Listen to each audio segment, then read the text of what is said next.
Okay, so this is chaos gardening. So we're gonna kind of talk about what that is. I don't want to give you too much information up ahead because this is going to be a pretty short talk, I think. So what is chaos gardening? As I said before, I kind of went down a rabbit hole of topics and trends for 2024 or 2023, and it's a fun and carefree approach to gardening, and it's about letting go of the planning and all of that to the strict rules that come along with gardening. Now, granted, if you know me, I am not a strict rules kind of person, and letting Mother Nature take its course and do the work instead. There's another definition I found that said it's a haphazard and laid back approach to gardening in which rules and meticulous garden planning are thrown out the window. So that's a little bit more of my style of gardening. So I kind of made like a word puzzle, a word cloud of what all those words are. So here's the word, there's no rules. It's pretty laid back. And basically you find all of your seed packets that you have gathered over the years or saved meticulously. And in its very basic source, or if you don't have any old seed packets, buy some new ones. And then you throw all the seeds around the garden and see what takes. That's what it is in a nutshell. Thank you for my TED Talk. Thank you for coming. No, it's a little bit more than that. So your results may vary, but this is kind of what happens. You have, the result is a natural looking garden that teems with life and has plenty of variety. Plus, if you find the process and planning of a garden and sowing seeds stressful, chaos gardening saves you a lot of time and effort. But that doesn't mean you just throw them out there and don't do anything with them. You do have to water them and you may have to thin them out later. But at this point, kind of anything goes. And when I say anything, it's flowers, it could be fruit, it could be vegetables or grasses. It could be, so you can put anything in there. And that kind of sets chaos gardening apart from other trends like meadowscaping, where at meadowscaping, you're kind of selecting your plants that you want to grow that are meadow plants. This one, you can take all of your plant seeds and mix them up, and we'll show you there. So really, anything goes. Now, this chaos gardening is not for everybody. If you are a little bit more of a meticulous gardener and you like a little bit more planning, it's okay. You can do that, but that's not chaos gardening.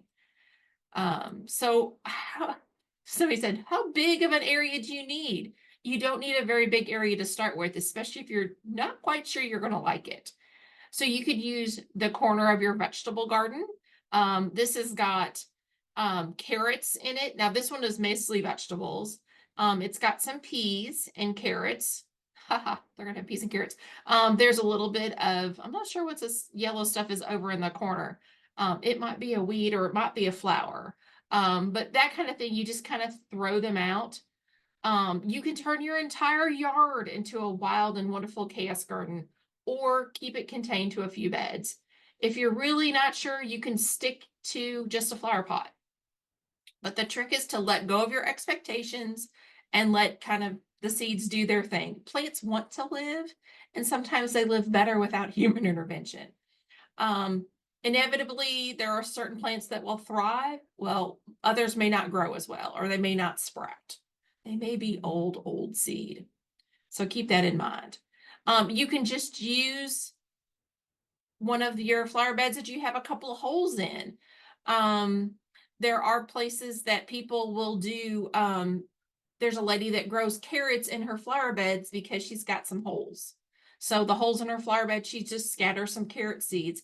She's getting good water infiltration because the carrots go into the soil. And then she's got that ferny foliage to kind of be a filler for when her flower garden really gets going, especially in her hosta bed. But it doesn't have to be big. It can be huge.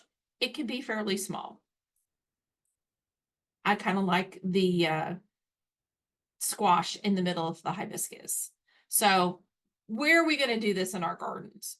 The best spot for the chaos garden is a spot that gets plenty of sunlight, because that's where a lot of our seeds like full sun. That doesn't mean you can't make it work in a shady garden, but you kind of have to choose those shady garden plants. Since most vegetables and wildflowers need several hours of direct sunlight, a sunny spot's better to start with. And depend on how big you want your garden, or you can keep it confined. And you can also decide, if you live in an HOA, this might not be a good place to start in the front yard. Start in the backyard and kind of start small. You can plan for zones and make little mixes of complementary blends of plants.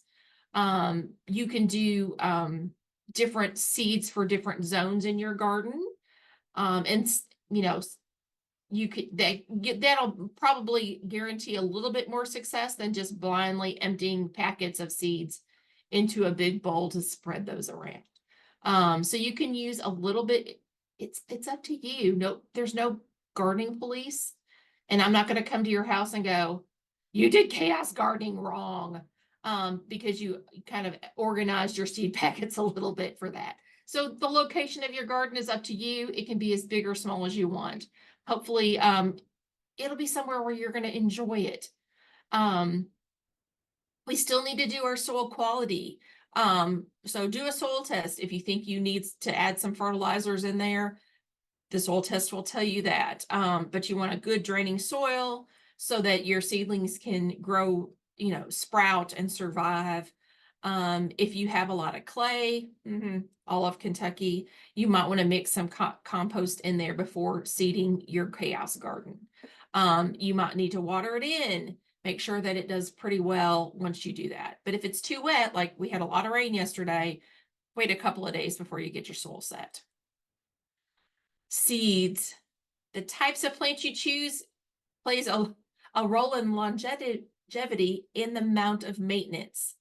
If you choose native plants, you're going to have a long-lasting garden. If you're going to choose fruits and vegetables, mostly fruits, you're going to have to reseed those every year because they're annuals. So this is also companion planting. Annuals give you a pretty good, beautiful garden for the season, but make sure that you've got those that are reseeding. That way your garden will last a little longer. But there's no right or wrong choices when it comes to plant selection. Just be sure that choose plants that align with your vision for your space, and avoids plants that are considered invasive. Those are like the only two caveats. And they're not even rules. They're just like, hey, keep these in mind when you're selecting your seed. Maintenance. You will have to do maintenance. This is not like throw it out there and then let it go. This is you're going to have to make thin a little bit, because I'm not a very good seed sower, just to spread that out. And I'll kind of show you I was doing chaos gardening before I knew that's what it was called. So especially that first year, you're going to have to kind of weed it a little bit. You may have to thin them out to prevent overcrowding.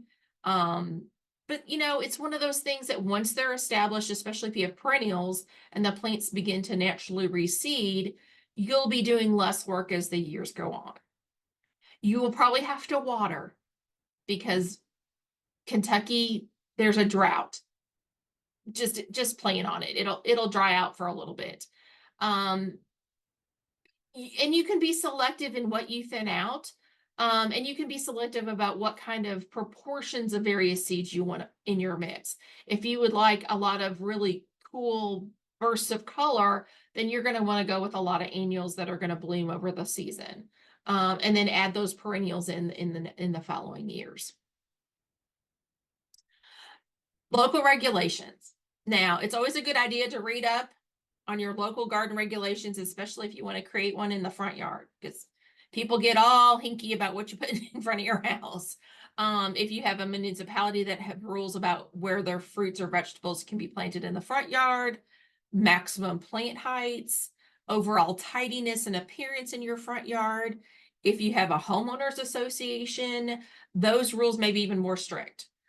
This doesn't mean that you can't do chaos gardening, but you may need to be a little bit more creative about doing it within the bounds of those rules. And doing it maybe within an existing garden bed rather than transforming your whole front yard into a chaotic wildflower wilderness. So with that in mind, we're just gonna let go your expectations, because anything can happen at this point for your chaos garden. So I'm gonna kind of share with you a small experiment that I did in my side yard because I was tired of mowing this little strip. So you can see the side of the house, and please excuse the siding that's on the ground there. So we'll show you, this is the side of my house in spring of 2022. See, I didn't know I was doing chaos gardening that. You can see I've got some, let's see, can you see my laser pointer? Okay, I can see it. I'm assuming you are. Okay, so I've got black-eyed Susans here. Here's yellow coneflower in the back. So I've got mostly natives. Here's some bergamot, some bee balm. This is a pack of daylilies that was left over from the plant fair a couple years back. I have one giant sunflower that the bird planted. And here's some iris. And I'm not sure what's here in the front. So yeah, and then I mowed that little strip because I was not ready to take the whole side of the house and make it a garden there. And in the very back behind the fence is perennial sunflowers, and they get about 6 to 7 feet tall every year. So it makes a good foil for people not to be able to see me in the backyard. So here's some more. Oh, I had rattlesnake master, which is fun. That is a prickly plant. So if you're weeding, beware. Here's some more. I love the black-eyed Susans. They're one of my favorite. But this is how it started out. So this is early spring. You can see the iris are starting to finish up their bloom. Here's the daylilies are getting ready. This is, I think that's mountain mint back here in the back. And then what I did here is I just mowed really, really short. I took the mower and put it all the way to the ground and mowed it off. And that's how I kind of got this cleared off a little bit. I did till it a little bit and then put threw some seeds down on the ground there. And this was spring of 2023. I kind of expanded my gardens a little bit. No judging here, please. So on this side, you can see the daylilies are in bloom. I think that those are the yellow coneflowers. Here's some giant goldenrods in the front here. I think that's a perennial sunflower. And then I had one other sunflower that grew ginormous. And this is what I planted, and the crabgrass got it. This is the fall. So I was not a good weeder. So I pulled that out. It got a little crazy. There's also some yellow nutsedge, but this whole side over here, and you can kind of see a little bit, I planted a bunch of butterfly weed, the orange butterfly weed. And then there is over here, there is some wild blue indigo over here in the tallest grass. So here's the orange butterfly weed. There's a path of crabgrass through the middle, and then there's some indigo. And then I weeded it. Thank goodness. The dog is for cuteness. And then there's all this. I did have to leave some grass because I was pulling out the plants, but yeah. So it got weeded and it's ready for mulch. I put down some compost so things would grow. And then, but that's pretty much what you have to do. You kind of have to let it out there and then weed it and have, let it go. I also have at the very top here, if you can see that, that's Love in the Mist. You only have to plant that once. And if you want some, I will give you some because it'll come back from seed every year. And it germinates in the fall, so it's really short all winter. And then at this point in time, it's about 6 inches tall. So that's always fun to do. So yeah, chaos gardening is one of those things that you can do a little bit at a time. And my goal for this year is to take the garden out and go down this fence line. Because I hate mowing that little strip against the fence. It's me. So we'll see. And hopefully it'll be mostly native perennials. But that is chaos gardening in a nutshell.